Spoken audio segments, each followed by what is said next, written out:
Good afternoon. Hello, everyone, and welcome to today's event, Post-Pandemic Civic Engagement, Lessons for a New Normal. My name is Sadia Sindhu, and I am the Executive Director of the University of Chicago Center for Effective Government at the Harris School of Public Policy. I'm thrilled to dive deeply together into a topic that is top of mind as we begin returning to normalcy on the other side of a challenging year and a half. In the midst of a once-in-a-lifetime global pandemic, life as we know it has become radically different, and we were forced to adapt to new realities, even as our country confronted huge challenges. From combating racial inequities through policy, activism, and protest, to administering a critical national election, to fighting the pandemic itself, the issues we faced required our civic institutions and leaders to adapt in order to engage the public, implement effective policy, and effect change. We certainly learned a lot during this time, and there are no doubt lessons that will inform our approach to civic engagement long after this pandemic subsides. Today, we'll hear a group of accomplished leaders, all with a range of expertise and experience in the civic space, share their learnings from this volatile time. I'm so eager to get this discussion underway, and I'm sure you all are as well. But at first, it's my distinct pleasure to introduce our co-host and moderator for today's discussion, Sonal Shah. Sonal is currently a CEG Senior Practitioner Fellow and founding president of the Asian American Foundation. As one of the foremost global leaders on social impact and innovation, Sonal has started and led social impact efforts in academia, government, and the private and philanthropic sectors for over 25 years. Sonal founded and led Georgetown University's Beck Center for Social Impact and Innovation, and served as a deputy assistant to President Obama and as director of the White House Office of Social Innovation and Civic Participation. Sonal also served in roles in Pete Buttigieg's presidential campaign and the Treasury Department and at Google. But before Sonal did all of this, she was an undergraduate student at the University of Chicago. Sonal, welcome home. Thank you so much for being a part of our CEG team this year and for leading us through today's discussion. Sadia, thank you so much for your leadership and for everything that you do. It's been a real pleasure, and really what you are doing at CEG is so important, and I'm so proud to be a fellow here with Jennifer, and I'll introduce her in just a second. Let me go through all the bios, but this is an important discussion about the role of what is civic engagement post-pandemic and really what lessons have been learned and what a new normal might look like and what we think about. And this is really the moment to be asking this question and saying, and what could we do? What should we be doing differently? What have we learned, and how might we do things differently moving forward? And we've got an incredible panel here that can talk about this. They have experience in so many different realms and so many different places that I can't imagine a better panel than having this conversation of how do we think about civic engagement post-COVID. So with that, I'm going to start just quick bios of everybody. They are available online. You can find them. But what I really want to do is get into this discussion because of this group and who they are. So let me first start with Berto Aguayo. He is the co-founder and executive director of Increase the Peace, an organization that develops young leaders and promotes peace through community organizing and policy advocacy. From 2013 to 2016, he coordinated Hoops in the Hood program in back of the yards. In 2015, he was appointed to the mayor's office of My Brother's Keeper cabinet. And in 2016, Berto founded ITP. Since ITP it's opened a community center, trained hundreds of residents in community organizing, and organized dozens of actions to increase the peace, and has expanded its work to violence prevention, youth development, food access, mutual aid, and multicultural unity. Berto, it's so great to have you here. And I think the work that you are doing sort of reminds us that everything is interconnected. We don't live in our silos, but we really have to think about this all together. Our second panelist is Jessica Biggs. She's an organizer and director of Southwest System of Care, Southwest Organizing Project. She leads Southwest Organizing Project in developing and implementing Southwest System of Care, bringing healthcare and behavioral health and social service organizations together with neighborhood organizations in an integrated service delivery model that increases access and coordination of care. Prior to her work as an organizer, she served as a principal of Burke Elementary School in the Washington Park neighborhood, where her leadership centered around community partnership to move the school from probationary status to good standing. Jessica, it's great to have you here. And again, you're another person who sort of brought a variety of different experiences to really understanding how we bring communities together and the work that we do. Our third panelist is Dr. Kavita Patel. She's a non-resident fellow at Brookings Institution. Previously, she was the managing director of clinical transformation at the Center for Health Policy at Brookings. She's an advisor to the Bipartisan Policy Center and a member of the Health and Human Services Physician-Focused Payment Model Technical Advisory Committee. Dr. Patel is a primary care physician in Washington, D.C., and she also served in the Obama administration as Director of Policy for the Office of Intergovernmental Affairs and Public Engagement in the White House. And Dr. Patel, I still get that name wrong every time I say it, and I've said it a million times, but it's great to have you here. We've seen you on TV. We've seen you talk about the importance of coordinated care, but really thinking about how we approach this COVID crisis differently. So it's great to have you here. And the last panelist is Jennifer Horn. She is a co-fellow with me at the Center for Effective Government. I'm so happy to have her here. She's a political strategist with over 30 years of communications experience. She's a member of USA Today's Board of Contributors. Jennifer is a co-founder of the Lincoln Project in 2020, where, among many things, she led the efforts to build Republicans and Independents for Biden, a national coalition of over 150 leaders that included former governors, senators, members of Congress, party leaders, state legislators, and activists. She was the chair of the NHGOP from 2013 to 2017, during which time she served on the executive committee of the Republican National Committee. Jennifer, it's great to have you here, and I think your communication skills and just really the breadth of all the work that you've done is incredible. So let me start with this conversation again. I think let's sort of ground this in a bit of where we are with COVID, where we have been with COVID. And Dr. Patel, I'm going to start with you. You're both a practicing physician and you've worked in government. And when we think about engagement and we think about civic engagement, we generally always just think about getting people out to vote, but really it's more than that. It's about how institutions communicate with people. It's how people work with institutions. It's how nonprofits work with governments. There's so much in civic engagement that's important. And what I'd love to get a bet from you is just, as you think about your role in government and where you are today, how could institutions engage communities differently? And how should information be communicated when there is so much uncertainty? I remember last year during COVID, there was so much uncertainty of what we should and shouldn't do. How do you think about this? And you were one of those people that came out constantly. We're talking about what we should and shouldn't be doing and trying to translate that information. But as you sort of step back for a second, what are things that you've learned and that we should be thinking about? Yeah, thank you. It's always great to come and talk to such an esteemed audience. So I want to thank the center for inviting me. I'll be brief because this in and of itself is probably a course. It might actually be a literal course. I'll say, not just as a former kind of government person, but especially all of us who are in healthcare kind of had to get thrown into roles that we're not used to. And it really mimicked, I think, what you touched on, Sonal. So when I think about kind of what could we have done better, effective coordination, communication, all of that is going to be the very obvious. I would say underneath it, though, has been something that political scientist John Kingdon, when I was doing my political science work way back when, reminded us of like kind of the multiple streams and the policymaking opportunities when you deal with the politics and the policy and the problems.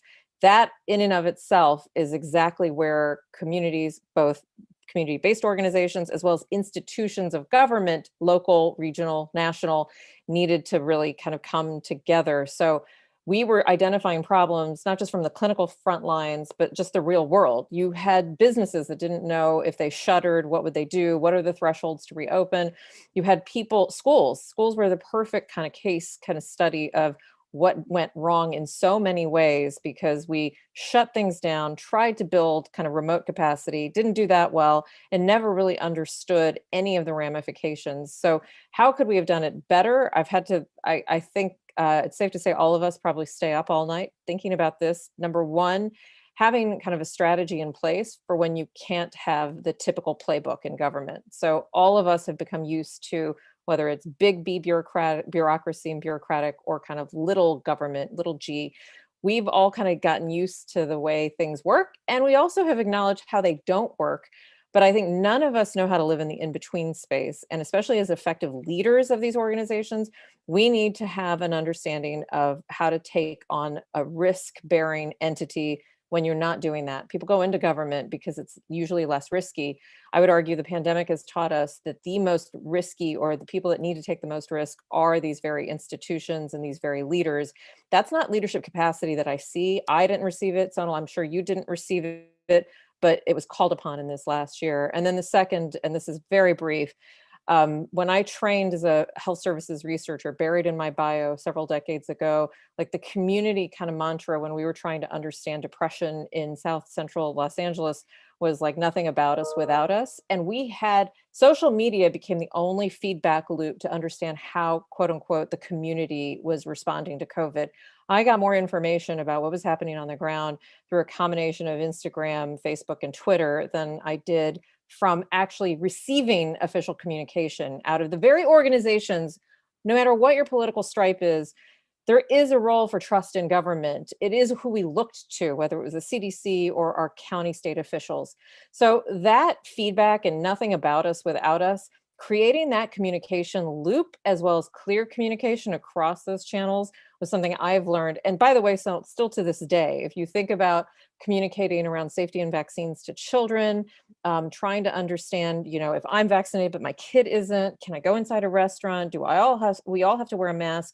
Those are the very real world questions for which we need better conversations and better solutions. And we need to actually listen. And I don't say this as a strike against any particular sector, but I would say we could all do that better. Yeah, Kavita, you raise such important questions. So the first, I just want to address uncertainty and living in times of uncertainty and knowing how to navigate uncertainty or those in-between spaces, as you say, is something that, you're right, none of us were trained for. I definitely was not trained for it. And it's something, if anything, we know going forward, everything is going to be uncertain. So How do we live in uncertainty is going to be a question. And your second point about these communications loop and have we become out of touch with the communities that we are supposedly serving, and how do we reconnect with them? So Berto, I'm going to bring you in because this is exactly what you do, right? You are in touch with those communities. You are working in those communities on a daily basis. How do you see it from the other side? How do communities effectively communicate with institutions? What is missing in those links? And what do we need to do better as we get there? Because, you're engaging communities differently. You're thinking about them from human perspective first, not as things that we need to do, but as people that need to work together. Would love for you to step in. And I know you're on mute, so I just want to make sure you unmute yourself too.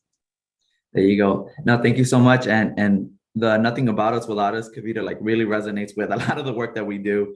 And I would also say a lot of the work that I do is influenced by the fact that I live and was born and raised in back of the yards and in communities in the south side of Chicago. So a lot of the shared experiences are also the struggles that young people are going through now, are the same struggles that I was going through when I was younger.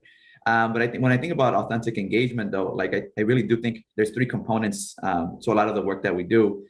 Firstly, on that note about nothing about us without us, the difference between engagement and outreach, meeting people where they're at, not just figuratively, but literally, and then engagement that really models the aspirations that we have for our community, the highest aspirations that we have for our neighborhoods.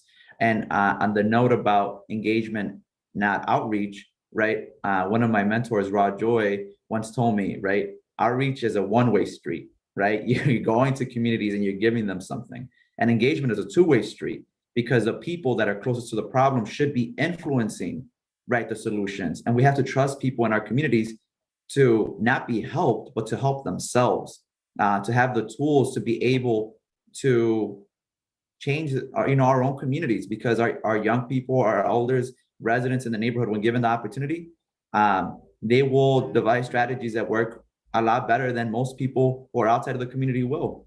An example of that, meeting people where they're at, when we knew that before the COVID-19 pandemic, we were living through the epidemic of gun violence in our communities. And we knew that in neighborhoods like back of the yards, a lot of that is influenced by youth that don't have employment opportunities and are disconnected. So we decided to hire young people and say, hey, how do we engage older residents? Because our young people, since they were younger, they were already helping parents, immigrant parents navigate systems. And this is no different. They have the social capital to help people register online. So we put that to use, and our young people said, hey, let's go to the taquerias, let's go to the laundromats, let's literally meet people where they're at. And within a couple of days, I remember when vaccines became available in our community, our young people and the coalition of partners in our community ran out of slots for the vaccine, because that's how fast, and they were meeting people where they're at. And it was a a strategy for the community by the community. And then lastly, on modeling the engagement of the high, and really modeling engagement that seeks to model the highest aspirations of our community, I think about working collaboratively, because there is a lot of division, a lot of, what we call nonprofit gangbanging, right, that occurs in our spaces. But we gotta know that we can't do this work alone, right? We gotta have partners, and we gotta be able to draw the links with folks like SWAP and Jessica, right, and La Casa Norte, and other coalition of partners that are doing the work, because we all do a little different. And if we're divided and we're not united and have a cohesive strategy, then how do we expect our community to be united, right? So I think those are some of the points that I wanted to make sure that were brought up, that I think are key to having genuine, authentic community engagement. Yeah, Berto, you make so many great points here, and especially just meeting the community where they are, and also understanding how to engage them in a way that they can engage their own communities. So really building a model that works and what you're doing. I will come back to you with a different question, but really just to keep it on your mind as we come back to this is, how do then you take what you're learning from the community and re-communicate it back to institutions that are making decisions? And that's a question I'd love to dig into as we do that. But let me bring in Jessica. Jessica, I know you and Berto have worked together. I'm so amazed at sort of where, everything you're doing. And I know we've learned over time that, education and health aren't disconnected. Like those are very connected pieces, as Berto also has mentioned, and Kavita knows better than anybody. Let's dig into a little bit of what you're doing and sort of how you've taken on this integrated care through Southwest Systems. But what are you learning? What is it that we should be doing? And sort of how are you learning communications that needs to be different at this time also? Yeah, I'm happy to speak to all of those things, or as many of them as I can anyway. And I'm hugely excited for the work that Berto and I have and others have been able to do throughout the pandemic, and are really looking forward to being able to continue in partnership with Chicago Department of Public Health moving forward. But I think that in many ways, this pandemic has taught us what we already knew, but it did so in a way that we just couldn't ignore, right? There's something about watching in real time some of the most deeply human experiences, of suddenly getting sick and dying, that made it nearly impossible for our collective consciousness to kind of otherize the problem in a way that we so often do. And I think instead it made us take a real look at root causes and make sense of those things that were causing so many people of color, particularly, to be the ones who were getting so sick and dying. And through that, we were forced to make sense of people's housing situations, who are essential workers.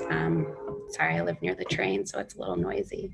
But why rates of chronic disease are so much higher in our communities of color.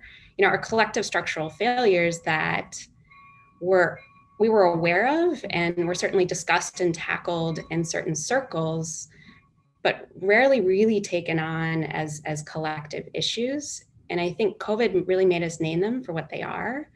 And I think that's really a first step to addressing them. So, in the short term, when it came to addressing and attempting to mitigate the impact of COVID, we saw government, particularly locally, look to community as the expert in a way that I really haven't seen them do before. Literally going to community and saying, what do you need? What's the best way to get folks what they need right now? And then actually following through and acting on it. So in the longer term, my hope is that we both continue to center community voice as expert, and certainly see structural inequities as our collective problem. In this moment, we've been forced to name that health is not just healthcare. To your point, it is, do I have a consistent and stable roof over my head? Do I have easy, affordable access to food? Do I have access to fulfilling employment that pays me a livable wage? Do I feel safe and connected to my community when I walk outside my door? What should be really basic stuff, but of course is not the reality for too many of our neighbors. So I I mentioned the work that Berto and I are doing in partnership with CDPH, and we're starting to get some indication that there's an interest in tackling structural racism by centering the voice of community through plans like Healthy Chicago 2025, which are a bit more theoretical, but tangibly and importantly with funding to support things like Healthy Chicago equity zones. And I think that's a good start in the right direction that makes me feel hopeful that we'll be able to capitalize on some of these lessons. I did what I tell everybody else not to do. Jessica, thank you for that, and it's so great. And I hear you on making sure we're centering community and really understanding sort of what is the community asking, and then what do we need to give back. But also, I'm happy to hear that government looked to community, during COVID and making sure we were getting the information and the messages out. Certainly hope, and let's dig into this more of how do we keep that moving, and how do we ensure in the long term that there is that robust relationship between government, community, and the feedback loops that we've been, that have been brought up, and how we do that effectively. So Jennifer, you are a genius communicator. So to start with that, you've done an incredible job. We saw with the Lincoln Project, but also you've been in politics, right? And you were in New Hampshire. You were with the Republican National Committee. I think it's important for us to think about, like, sort of, we're talking about civic engagement, and again, there's a world that we always talk about from a political perspective. What you're hearing from Kavita, Berto, Jessica is really also how do we think about civic engagement amongst, with communities and government, with communities and politics. How are we ensuring that the voices, not just the political voices, but voices are being heard? Because people are actually asking for things, right? They are asking for what they need. They know what they need. They're not unexpert. We've sort of expertized people, and it's like the experts told us, versus the people who live their lives are also experts. A mother who knows what she needs is also an expert. So this idea that professional expertise is more important than individual expertise is something that we should work about. But I'd love to hear from you. How do we think about this? Like, how do we communicate differently in a world where there's a lot of misinformation, there's too much information, no one knows what the right information is. How do we break through in these moments? Well, I think you make a great point right at the end there. When you talk, when we're talking about misinformation and the dearth of information that exists out there, like, first we have to sort of take a step back and understand what communication really is. And I think everybody who's spoken before me has kind of hinted at this and made good, presented good examples of it. Communication isn't just taking a data point and having it transfer from one person to another. Communication is about connecting. It's about making the information meaningful, and it's about, to your point, making sure the right information is getting to the right communities, to the right individuals. And I think that what we saw from my political perspective throughout COVID was, in our past political history, when national tragedy has struck, we have come together under the community of our leaders, under the unity of our leaders have come together to lead us forward. Watching what happened under COVID from a political perspective, looking at our elected leaders, one of the things that struck me most strongly was the willingness of elected representatives of the people to politicize a national tragedy right out of the gate. If people will remember, after 9/11, all of our congressmen and senators coming to the steps of the Capitol and spontaneously, bursting out in song. I think it was "God Bless America." Certainly, politics became politics as usual with the consequences of 9/11 in the years that followed.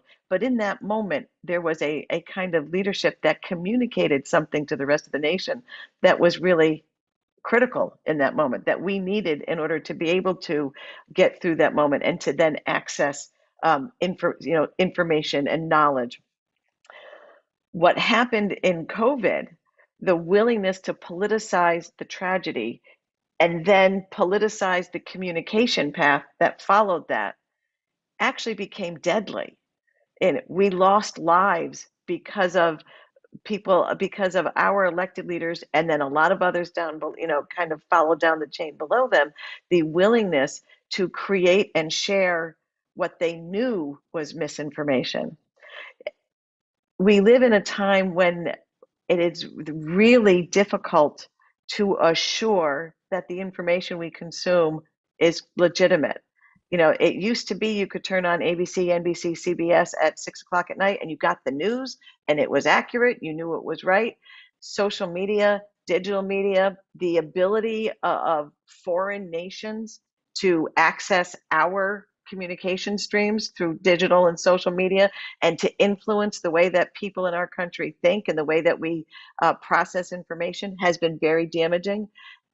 But what has been more damaging is when we've seen now our own leaders taking that model of foreign nations who used social media for misinformation and then used it themselves in a political manner, whether for campaigns or advancing information throughout the pandemic. So I think that we have some really serious questions that we still have to ask ourselves. Everybody before me spoke about these wonderful efforts, and thank goodness for those efforts, or we'd be in a very different place right now. But I think that we go forward from here really needing to ask ourselves some difficult questions. I think that communications, the path of communication has been damaged under this pandemic in a way that is going to be very can be very damaging going forward if we're not all aware of it as individuals. Why are we willing to believe information that at any other point in time we would have known it, looked at it, and instinctively recognized that it was ludicrous, that it was ridiculous, that it could not possibly be true? Why are we willing to do that? And I do think that to some degree it goes back to what I think it was Dr. Patel mentioned earlier, that we have lost, that too many Americans have lost trust in government, in institutional entities. And I believe personally that there is a political benefit for some people to continue to feed that mistrust in government. And I think that that's happening. And I think that the efforts that Berto and Jessica and Dr. Patel have talked about that have been very community-based, community-oriented, that's where the solution lies. That's how we solve that problem.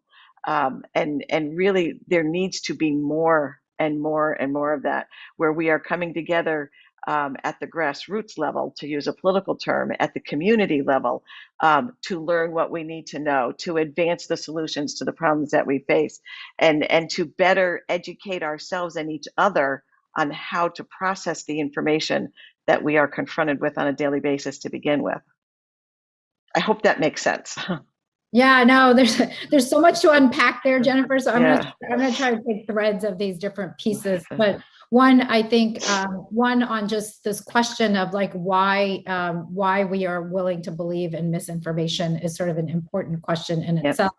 But the second question, and I think you mentioned this about Berto, Jessica, Kavita, just this concept of where people trust is really in communities. I wish I had the data point in front of me, but really the highest trust right now is between people and community organizations, not really with government. And then thinking about how do we build those bridges from community organizations, people to government, or to institutions in general, because really we have to rebuild a trust in society. If we don't trust each other and organizations don't trust each other, it doesn't make a difference. You can't, we have to, it's collectively, we also need to do stuff together.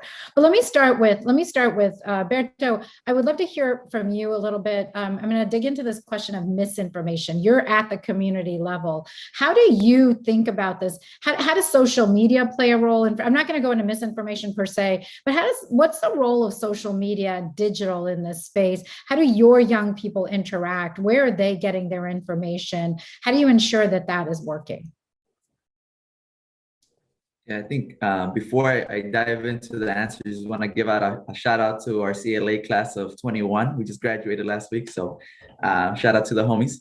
But I think one of the ways in which social media has played a role for us is amplifying the trusted messengers in our community, right? Like the folks that people know, that, for instance, like our street vendors, right? They know everybody in the neighborhood. They get vaccinated, right? And being able to amplify their story being able to use social media as a tool for amplifying those stories that usually don't get heard of the real on the ground trusted messengers, right? That person who works at the beauty salon and everyone knows because that's where they go every other week to get their hair done. You know, they're going to trust someone like that far more than someone from an institution that may not be rooted in community. Additionally, we also use social media. I remember like for our pop-ups, we would literally have vaccine registration outside of a grocery store, and we would live, you know, our young people would do a live video and invite community residents to come out. And because we have already established those relationships, social media allows us to be able to activate those relationships and being able to leverage those for change. And in terms of the tackling the misinformation, I think there's ways to do it by amplifying these trusted messengers in our community, people who are rooted in the neighborhood, people who they see every day, you know, at their local laundromat, outside of church, because they will be better able to dispel the myths, the misinformation than anyone that's a so-called expert, because they're an expert on the ground in the neighborhood who people can trust. And Berto, let me just dig one point here. I'm just going to link this a little bit too, and I hope to bring Kavita into this too. How do you get that information? How does an institution get that information to you? How do you know it's trust? Like there's this sort of link in between still, right? So there's the community that's there, and then there's sort of how do the government and institutions work with communities effectively that it's trusted?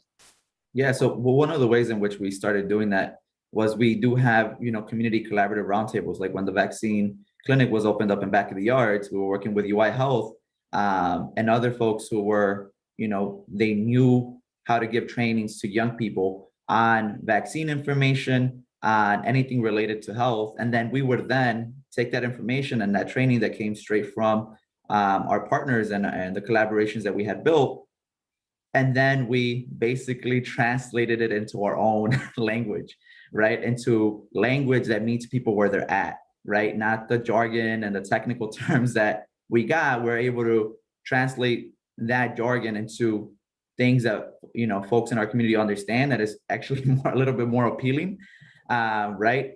And then having and educating like those trusted messengers who, you know, will then help us be the ambassadors to the truth, ambassadors to the information that is accurate and that we've gathered. And there's that kind of that link, right? But I think that link is important because if you don't know the language of the community, the language of our neighborhood, right? Not just, I'm not talking about Spanish, right? But just like the vernacular, right? What people can trust, I think then the link becomes a little harder to draw, if that makes sense. Yeah, no, absolutely.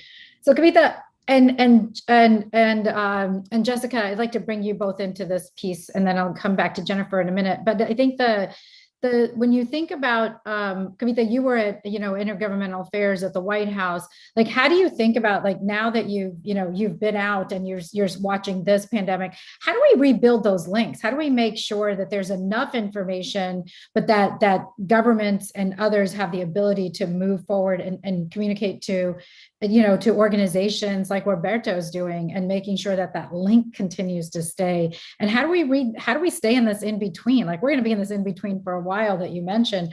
What do we do? What's the muscle we need to build? Yeah.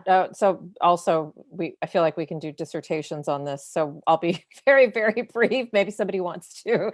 Number one, I think that we have to have transparency about what we are currently. Like it's just very, like, we can all walk around and say, oh, community. And then we can also talk about, diversity, like the most common words I hear.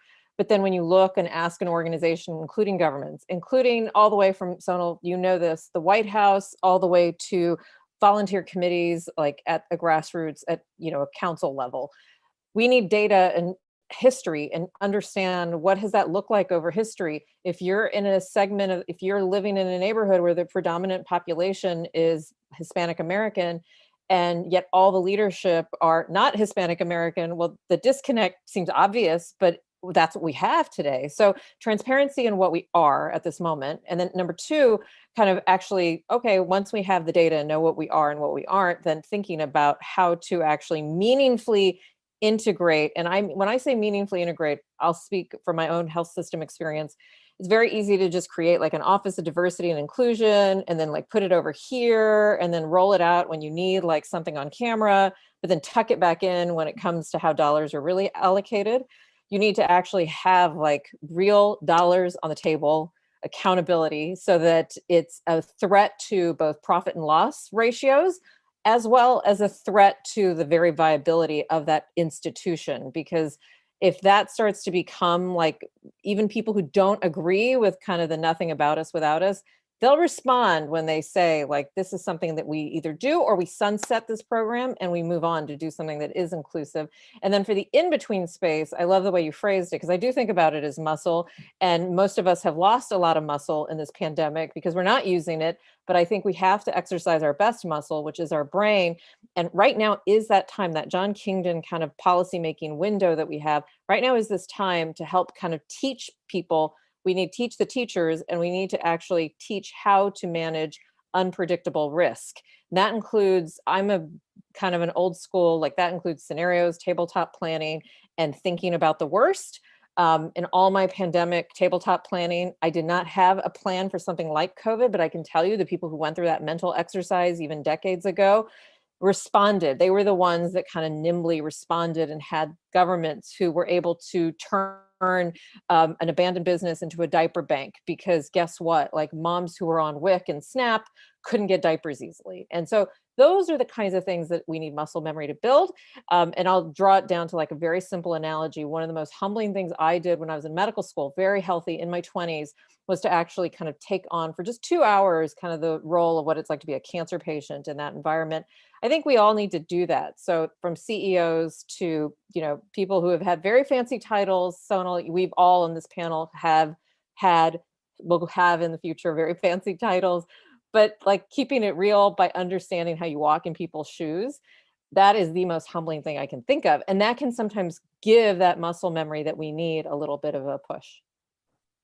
Yeah, that's so important. And I think it's one thing I think a lot about, even myself, Kavita, on a regular basis, is like, how am I living in a community and understanding the community and making sure that I'm not, it's not some theoretical idea, but it's sort of what you are and where you are. And Jessica, you've done that.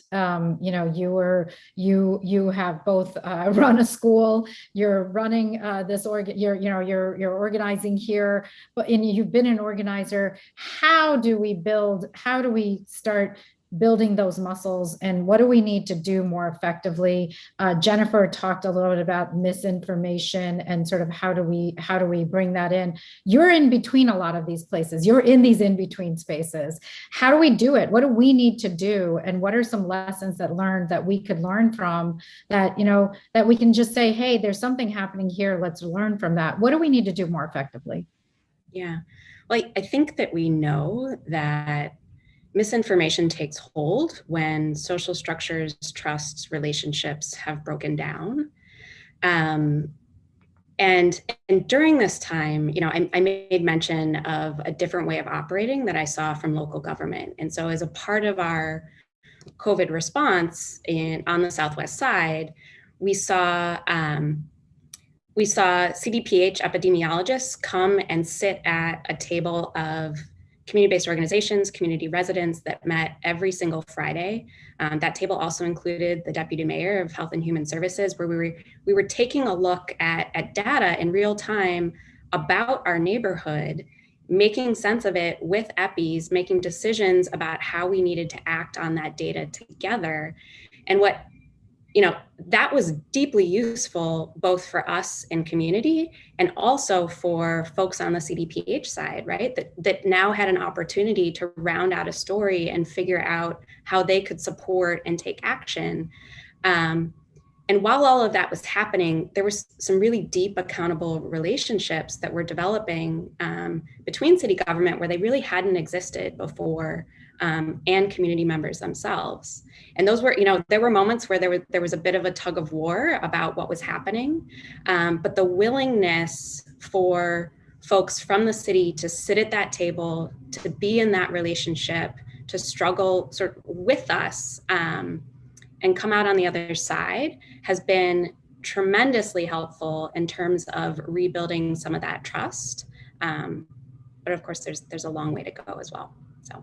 And can I ask, just let me follow up this question, and Jennifer, I mean, the same question is going to come to you in a slightly different format, but like, Jessica, how do we think about building that communications between communities and government at local, I know you've worked with the mayor's office too, but like, how do we build those communications that the what's happening in communities is being translated effectively for government in order to make decisions? There's data we can look at, which is obviously true. There's also sentiment, right? How do people feel and what's happening? And that's how people also make decisions. How do we do that effectively?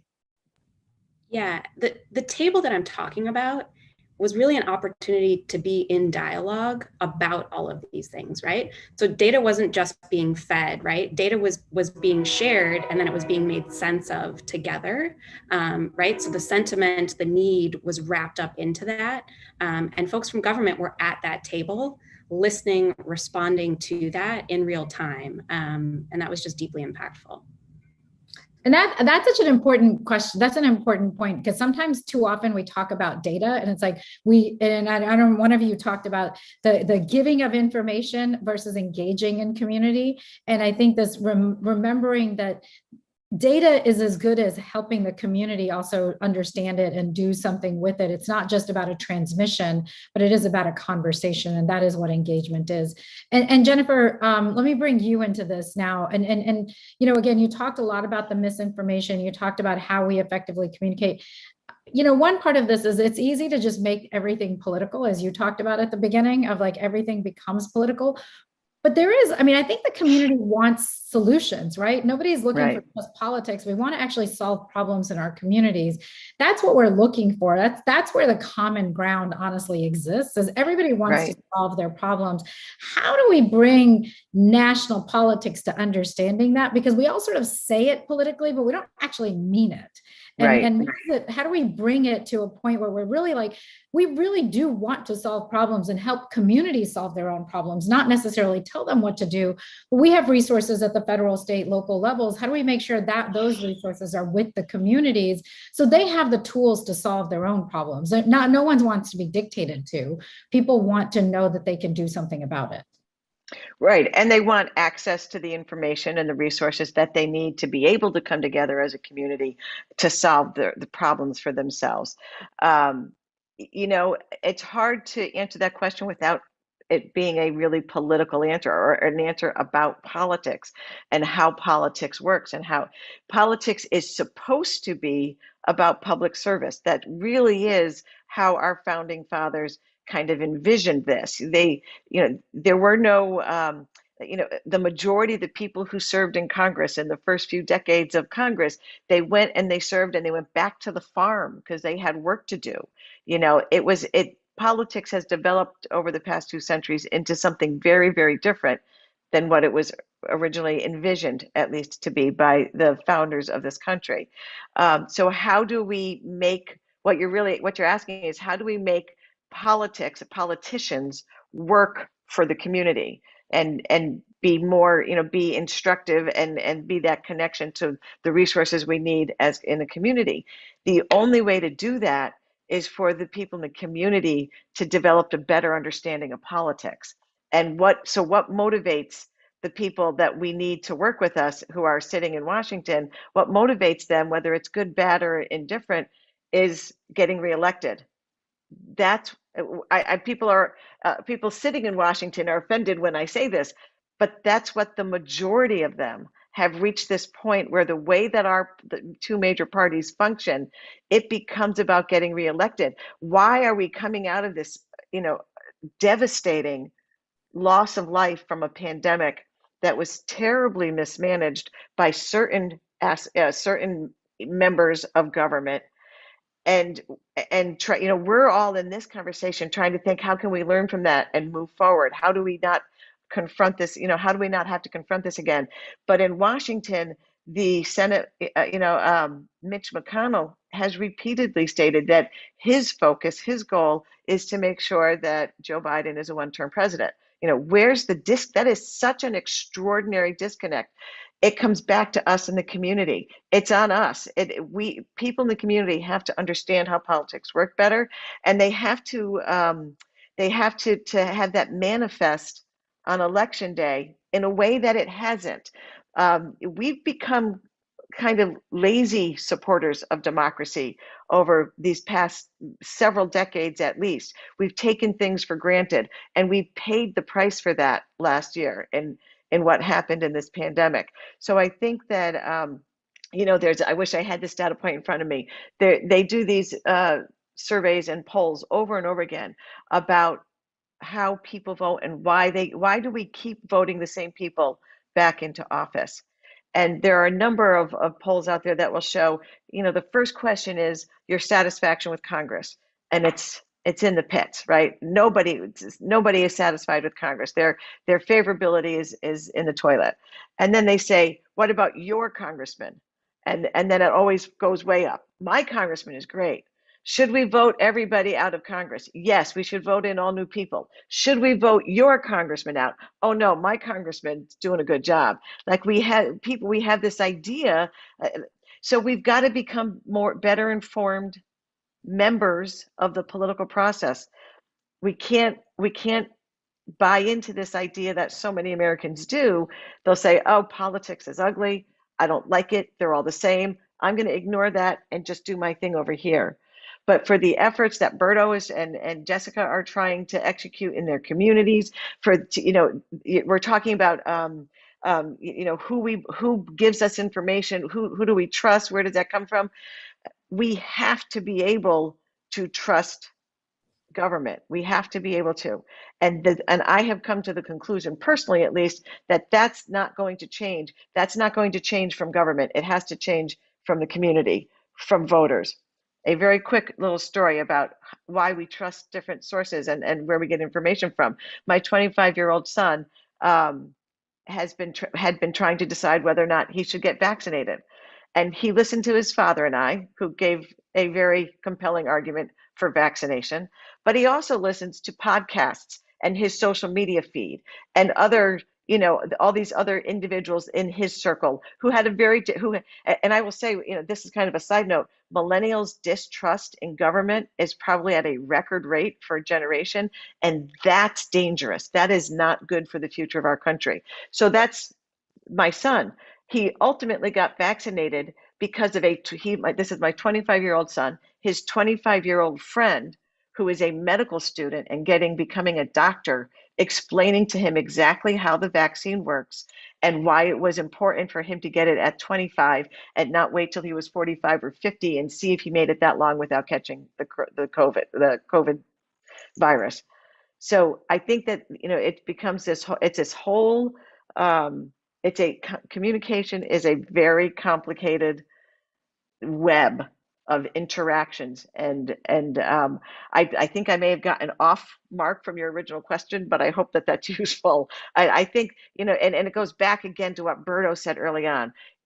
We have to, if we want young people or communities of color or LGBTQ communities, or, if we want all of these different people, all these different communities to trust the information that comes from government, then government has to change how it's functioning. And what happened last year was a total collapse of government accessibility, reliability, communication of accurate facts, all these things. So that has to be rebuilt. But they will not take that step, take that action, unless we on the voting side force them to. Well, I've never been in a conversation in recent times where democracy isn't the basic conversation we come back to, because I think it's such an important conversation, important issue. Berto, let me talk about this, because let me bring you in on this particular point, because I think what Jennifer is talking about is really how does information get communicated to community leaders, and how do those community leaders transfer that information, but how do we build trust in our civic institutions? And I don't mean just government, but just also like our voting, how do we build our civic muscle too, and making sure that we're paying attention to it? How do you see it and where you are? Yeah, well, one of the things I just mentioned really briefly is that I didn't get connected into civic life until, an organization like Mikva Challenge gave me an opportunity to get plugged into seeing this world, right? The civic arena. And I used to think that, elected officials and government, that was the main way to make social change happen. In the last year, and through my organizing career, like I've realized that you don't need to be an elected official or government to make a difference.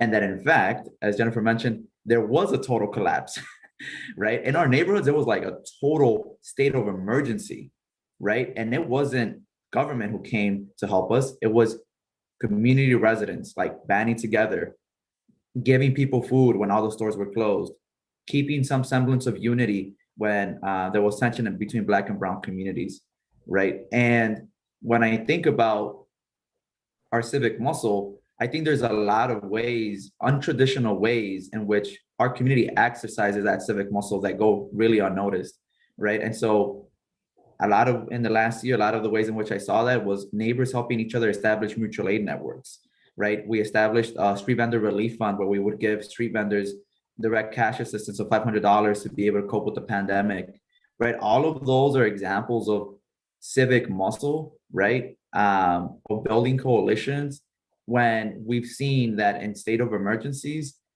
we have to rely on ourselves, right? And that unfortunately, and I don't have the answer for how do we build back that trust between civic institutions, right? But I do think it starts with listening to the folks that were there during the total collapse and not letting anyone erase that history. Like the fact that it was community residents, community organizations, community partners who came together when everything else fell apart.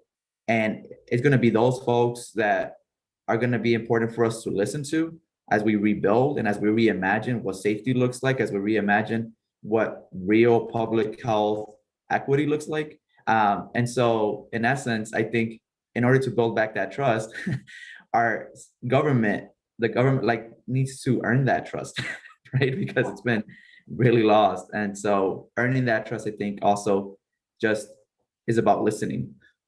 Yeah. Jessica, when you sort of think about this point that Berto's making about re-earning trust, and you think about it from a mayoral, or from a city perspective, what are the lessons that we need to take from both COVID? I mean, I'm sort of with Jennifer a little bit. Let me just step back for a second. I worry when our young people don't trust government either. And that as we think about democracy, it matters that we sort of build institutions that are trusted, and we need to rebuild it. It's bit by bit, community by community. How do we think about doing that? What are the work that you're doing on racial equity? How do you think about building that together? Well, I think you're getting at the solution there. I think we need civic leaders who are willing to sit at tables with community to do what I talked about initially, understand the community voice as expert, actually concretely follow through, respond to what's being said, and be willing to make yourself vulnerable, right? So that you're actually in authentic relationship with community members at community tables. And I think, I don't know if it was Jennifer that talked about political process, right? It makes it very difficult for civic leaders, for our elected officials to do that. But I think that is fundamental to being able to move to a more trustful space. Yeah, I hear you on that. And I guess the question I have is a little bit of more, let me probe a bit deeper here, is like, how do we take from what you're learning at local levels to how do we move it to state levels? How do we move it to the federal levels? Like there's this connection that needs to happen because, I've noticed that federal government is now reaching out to civic leaders themselves, but there's not a link to cities. And like, there's more that we have to think about, because if we start cutting lines, then we're also building in new approaches, but we may not be hearing everything that people are saying. Sure. And then I think it's sort of apropos that we've spent a lot of time talking about communication, and then my brain naturally goes to thinking about what are those systems of of engagement. What do they look like between federal, state, local governments, and community? There are brilliant organizational theorists out there that I'm sure can design us a communication model where we're actually, moving the voice of community through those channels, so that we're able to engage and respond at every level. That's my first best thought. Yeah. It is about vulnerability. I think it is also about coherence and being able to actually really set up the right systems and structures that allow for the sort of engagement that Berto was talking about earlier. Yeah. Jennifer, just quickly, and then I'm going to end with Kavita. What Jessica talks about is like, how do we have this level of communication that's consistent and that we're hearing feedback loops in the process? Kavita also mentioned it at the beginning. When you think about building a comm strategy, how have you thought about like ensuring that information is not only being transmitted, but you're getting the feedback loop? Well, from from an organizational standpoint, a political campaign, a nonprofit organization, any that sort of thing, and you look at a comm strategy, you're looking at all of the different tools that you have. And there's no question that the most effective tool in communication these days is social media. I don't think it's necessarily healthy that that's the most effective tool, but that's the case. That is the most effective way to get specific information in front of specific human beings. The ability to target, the ability to use the digital tools behind the panel, behind the scenes of social media. That's the most effective way to communicate. The problem is that we as individuals choose, sometimes consciously, sometimes subconsciously, human beings choose to live in echo chambers. We have this instinct as human beings to listen to and to put ourselves in front of people and groups and news sources and information sources that already reflect back what we already either believe or have an instinct or a sense is true or could be true. That's the biggest problem right now with communication, and frankly, it's the biggest problem with everything that we're talking about today. Actually, right now, do you watch Fox News every single night for 3 hours? Do you watch CNN every single night for 3 hours? If you have one source that you are kind of addicted to, that you go to all the time, then it's not possible that you are getting the full spectrum of accurate information. So again, it comes back to us, and we have to be, much more self-aware and be willing to to be kind of honest with ourselves about ourselves, which I think is difficult for us as human beings to begin with, that we have to be more self-aware and we have to make these conscious choices. So what can all the people in this panel do, all the different connections, all the different organizations and efforts that we're part of?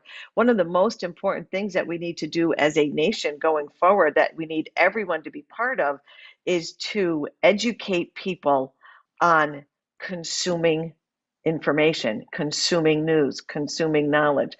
So it's not necessarily it's not the most important thing. It's obviously, it's very important to know what is true and what's not true. In this moment, we need to teach people how to gauge that, how to process that. And whether it's Berto going into his community and addressing, the specific needs of in any given moment, or being part of political efforts that are trying to reach out specifically to women, or whatever it is, we as a nation, we as a community of Americans, we have to do a much better job of processing information. And I think I think that is an effort that all of us who are in positions like the folks on this panel have to make part of what we're doing, and kind of at the top, a priority as part of everything else that we do. Yeah, Jennifer, I think that's a great point. Kavita, I'm going to end it with you. I know we're sort of at time, but really just COVID, just thinking about this comms piece, but really COVID has sort of exposed a lot of fault lines between different levels of government. And just if a short, I know we could do a thesis on all of the questions that I'm asking, but a short thing of like, what are things that we should start thinking about how do we start during crises bringing different pieces of government to talk consistently. I think the administration's done a fairly decent job on COVID moving, the Biden administration's done a fairly decent job, but what else do we need to be doing to make sure that there's a consistent communication? Yeah, I think it's just briefly like scanning the kind of pre-pandemic structures and then looking at whether it's Berto's organizations, kind of looking through exemplars and thinking about those structural elements. And honestly, it goes back to something that all of us do on a daily basis, creating a checklist. I think we're lacking very kind of actionable tools, and can't think of a more actionable tool than saying, because what people want, Sonal, even leaders want it. They want a checklist of what are my gaps and what are the ways to fill them. And I think that this is the kind of group, and hopefully the people coming out of the university will work on that, because we need it. Well, thank you all for this great panel. I think this is such an important conversation. Sadia, I think this is also Center for Effective Government. This is so much of all the work that you all do, but it's important that we have these conversations and be able to talk about the fault lines, but also what are lessons that we can learn and make it simple. I don't think we need complicated solutions. I think what we really need is fairly simple solutions. What can I do in my life? What can somebody else do in their life that we can all sort of aggregate up to something?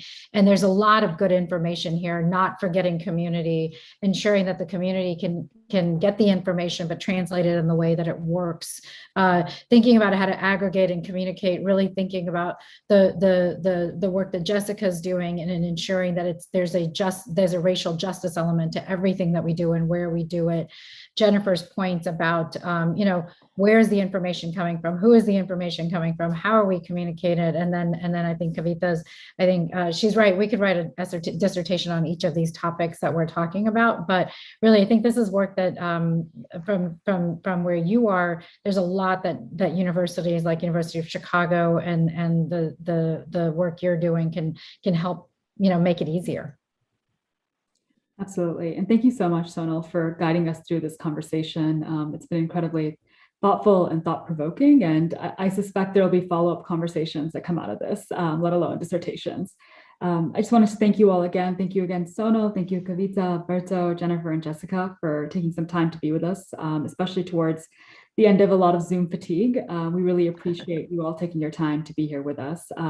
And for those of you that are new to the center, please do follow us at UChicago.CEG on Twitter. And you can visit us on our website at effectivegov.uchicago.edu. And that's where you'll hear about our latest events, as well as some of our research findings. So thank you so much. And I hope you all